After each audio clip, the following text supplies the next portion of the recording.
Nolan, good to see you. This is my Halloween theme video, Understanding Phantom Income and its Scary Tax Implications. Few things sound scarier than phantom income. You'd think any kind of income would be good, but this one and the taxes that come with it can take a lot of investors by surprise. So what is phantom income? Thanks, Erin.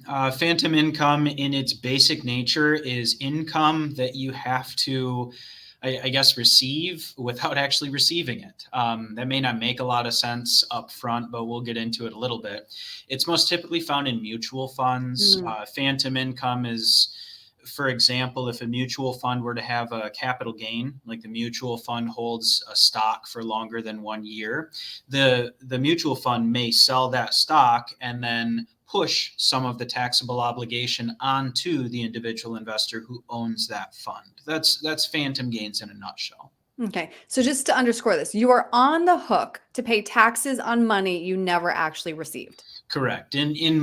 In most cases, like if you That's have to scary. pay capital gains tax, if your tax bracket is that high, then yes, you would have to pay tax on these phantom gains. So you may own a mutual fund in a brokerage account or a non-qualified account. You hold it for the whole calendar year of 2023. 2023 happened to be a very good year, but you didn't go through and sell your mutual fund shares. You probably still had to pay tax on those gains, even though you didn't sell anything. So Hmm. yes, you do have to pay tax even if you didn't take the money home.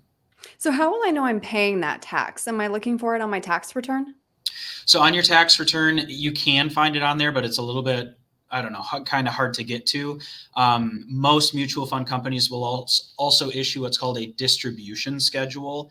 And on that distribution schedule, they will list all of their mutual funds and they will then list the percentage of capital gains or phantom gains, basically, that the fund is pushing to the individual investors. Hmm. And that's listed on most every fund's website.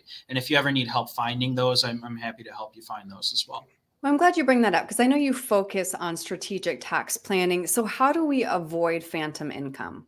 Sure. So avoiding it can come in a few different shapes and sizes, but the main thing to, I guess, look at first is, are you paying it? Now, if you're paying phantom gains, you need to then address the individual investments that are generating those. If it's one or two mutual funds, then to avoid those phantom gains, you just need to find a better equivalent in your portfolio for those mutual funds that can defer those taxes or postpone them altogether so that you don't have to pay them. And there's a few different ways maybe to go about doing that.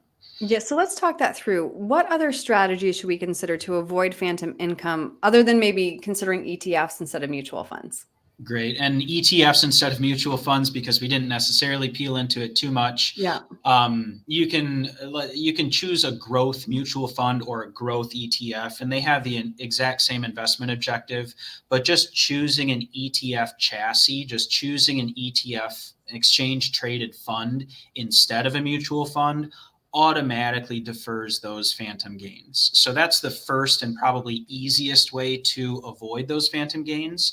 You look at your mutual fund, you go find an ETF equivalent of it, and then choose that ETF. And unless you're getting dividends from the ETF, then you're not paying any gains year over year. You only pay when you sell ETFs.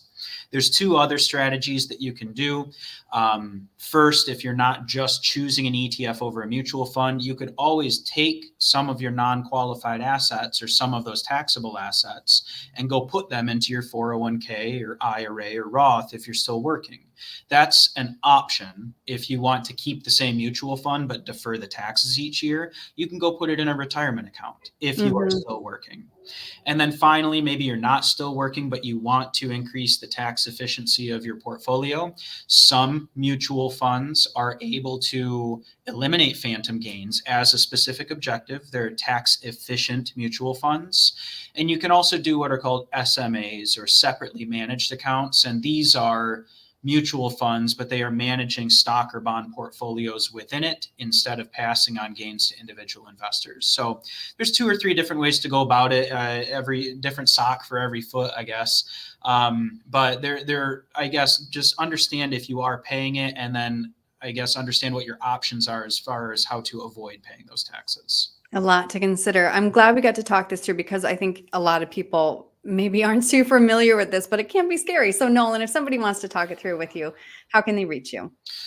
So they can call us at 616-301-2581 or go to our website, cornerstone-rp.com, and fill out the contact us box at the bottom, and we're happy to help in any way we can. Nolan, thank you. Thanks, Erin.